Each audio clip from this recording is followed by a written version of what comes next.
जगातील एकमेव महासत्ता असल्यानं ती जेव्हा युद्धात उतरते तेव्हा तिची तयारी ही अक्षरशः धडकी भरवणारी असते। पाहुयात इराणवर हल्ले करण्यासाठी अमेरिकेने त्यांचं लष्कर, हवाई दल आणि वायुदल कसं सज्ज ठेवलंय।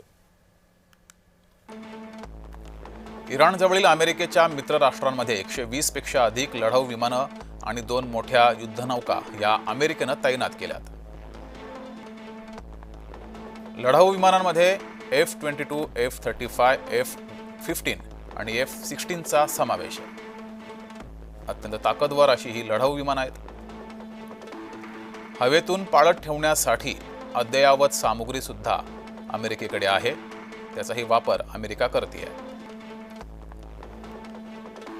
लढाऊ विमानांमध्ये हवेत इंधन भरण्याची क्षमता असणारे हवाई टँकर सुद्धा आहेत, त्यामुळे प्रत्यक्षात युद्धाच्या वेळेस याचा वापर होऊ शकतो। अणुभट्ट्यांवर हल्ला करण्याची क्षमता असणारे टोमाहॉक मिसाईल सज्ज आहे।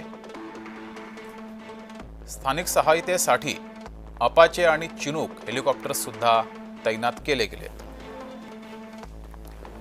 मित्र राष्ट्रांमध्ये स्थित अमेरिकन लष्करी तळांवर एकूण 2300 अमेरिकन सैनिक हे तैनात केले गेलेत। थाड आणि पॅट्रियट श्रेणीतील क्षेपणास्त्र हे सुद्धा त्यांच्याकडे आहेत। ही क्षेपणास्त्र विरोधी यंत्रणा म्हणून काम करते।